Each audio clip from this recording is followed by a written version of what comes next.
Half a day students, so today we're going to be learning how to factor.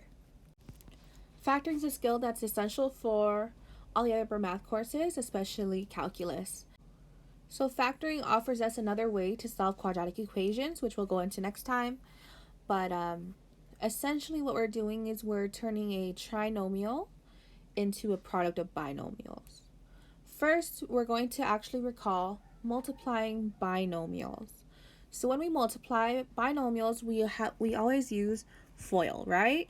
We're going to first, outside, inside, last. So I'll multiply my first terms, x and x. That gives me x squared.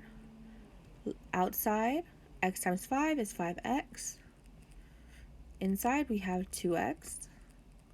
Last, we have positive 10. Combining like terms, I end up with x squared plus 7x plus 10. So multiplying binomials will give us a trinomial. Essentially, with factoring, what we want to do is start off with a trinomial and end up with something that looks like that, a product of binomials. Today we're going to be looking at trinomials with a leading coefficient of 1. This just means that the trinomial is in the form something like maybe x squared plus, right, we have ax squared plus bx plus c. A just has to be 1. So we don't want any numbers besides 1 in front of my x squared. We're actually just going to go straight into examples in order to explain it. So our first one we have is x squared plus 5x plus 6. This is a trinomial. My leading coefficient is 1 because I don't have a number right here in front of x squared, right? It's understood to be 1. So in factoring, what we want to do is look at our plus and minus signs. They're going to give us a lot of information. I'll look at this one on the right first. Make sure it's in order, x squared, x, and the number. Look at this one right here on the right. If it's plus, that means I'm going to have the same sign, and I'm looking for a sum. The one on the left is going to tell me, okay, since these two are the same sign, it's going to both be positive. So I already know I want this to end up to be something that looks like this, right? Where I just fill in those, each of them with binomials. Next, what you want to do is find the factors of each of the first and third terms, so the n's. So factors of x squared are just x and x, right? We have pairs of factors.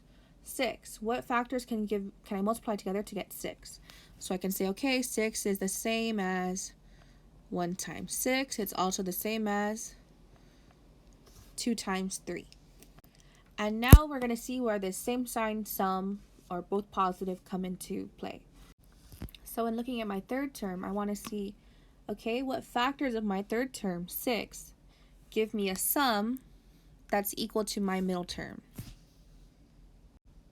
So what factors of 6 will give me a sum of 5?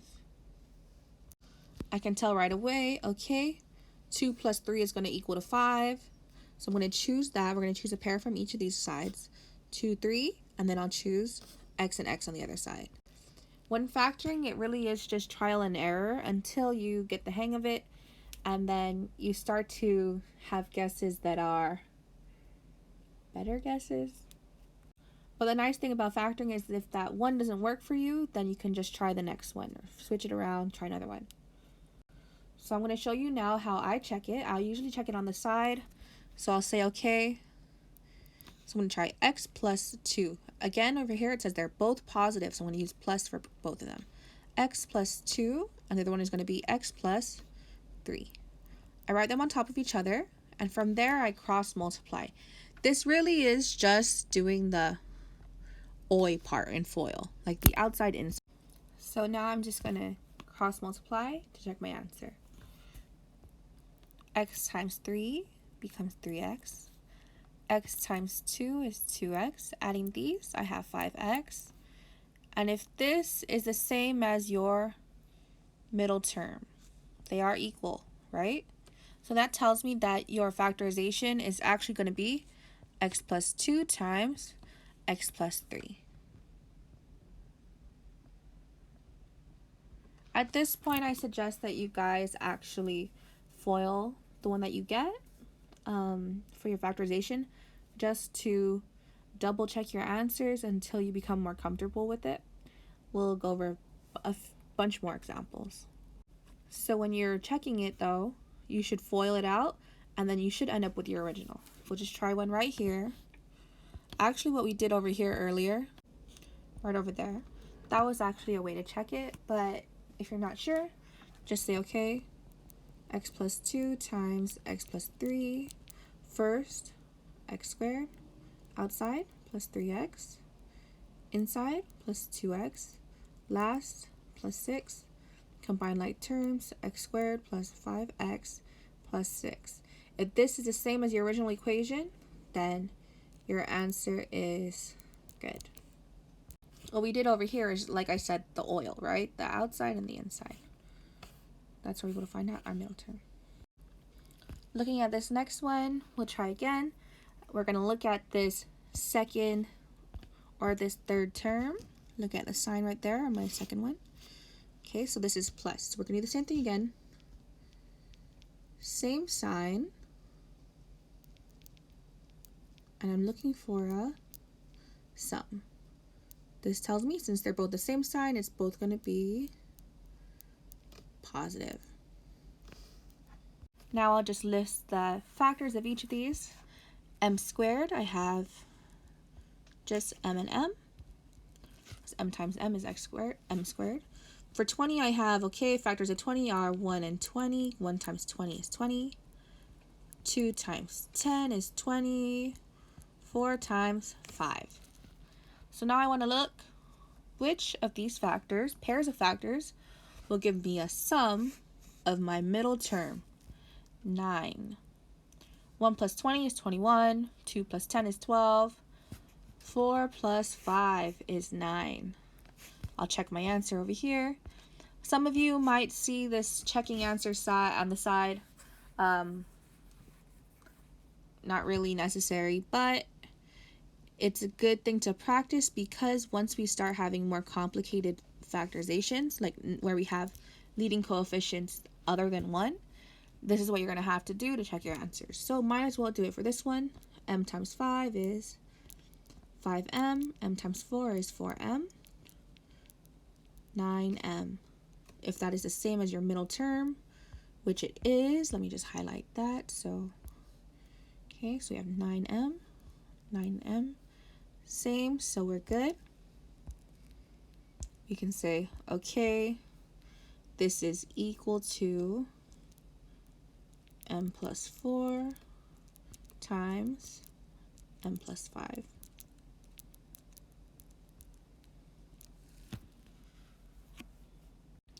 Sometimes you might get something like this. We're looking at this next one again. We can say, okay, we have a plus, same sign. We're looking for a sum.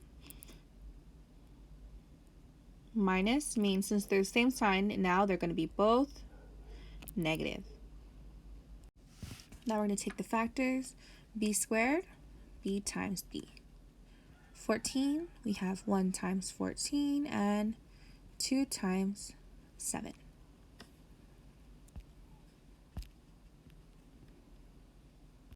Okay, again, we're looking for a sum. So I'll say, okay, what factors of 14 will give me a sum of 15, right? My middle term here. So we already can see 1 plus 14 is going to be equal to 15, right? This I only have one to choose from. Let's just test it on the side or on the bottom, doesn't matter. B, now they're both negative, so B minus 14, B minus 1. Cross multiplying, we have negative B and negative 14B. Adding them, negative B plus negative 14 is going to be negative 15B. As this is the same, since this is the same as my middle term, negative 15B, then I can state that, okay, this is equal to B minus 14 times b minus 1. And again, when you're doing this, it doesn't matter the order. This is the same as b minus 1 times b minus 14. Either is okay. So this is fine, this is fine. Let's try another one. So we again have same sign, looking for a sum. Both are going to be negative. Factors of y squared, y times y. Factors of 8, we have 1 times 8 and 2 times 4. Now I'm going to see again how do any of these factors, these pairs of factors, give me a sum of 7. Looking for a sum. 1 plus 8 is 9. No. 2 plus 4 is 6. No. So actually some people, they kind of jump straight to 1 and 8 and they make 1 be negative. Unfortunately, we're not able to because you have to find pairs of factors that give you a sum because they need to be the same sign. So none of these work. So this doesn't work. No, this doesn't work. So since neither of the pairs works, then what we're going to do is say that this cannot be factored. And you'll just leave your answer like that. Now we're going to be looking at one that has a minus sign in my last term, right?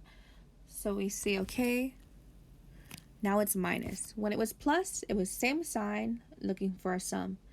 Now that it's a minus, it's the opposite. So now we're looking for, they're going to have different signs.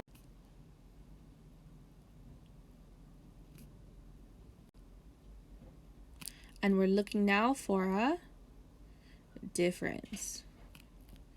And since they're different signs, this just tells me that the bigger one is going to be positive. Do the same thing. Factors of b squared are b and b.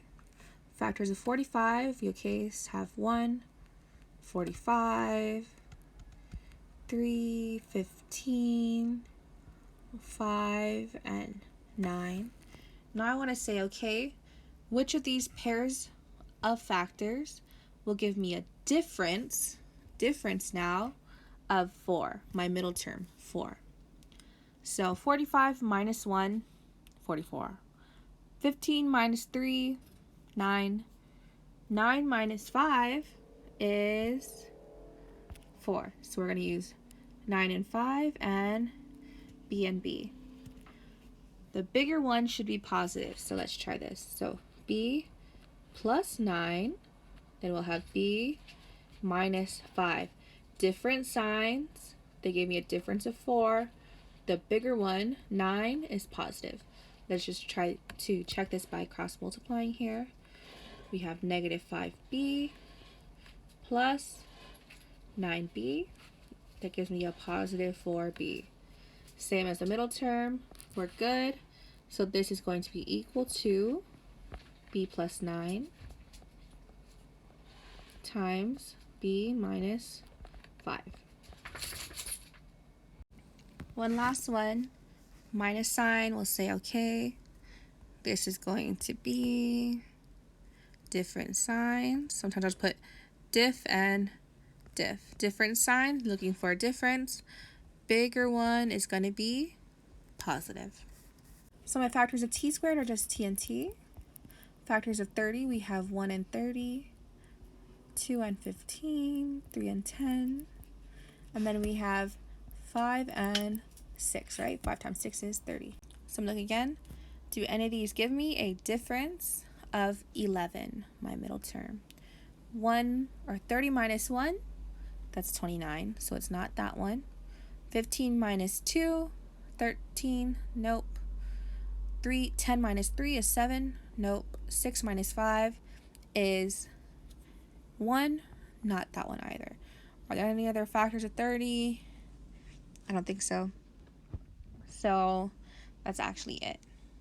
Since none of these pairs of factors will give you a difference of 11, then this one cannot be factored.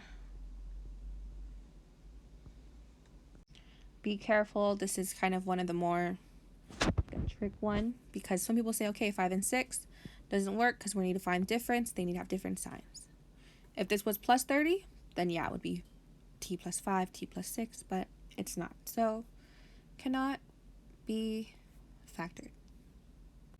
This is probably one of the most important things that you'll have learned in Algebra 1. It's a really good skill to have. A lot of students are not strong in factoring, and it's not necessarily a difficult skill to develop.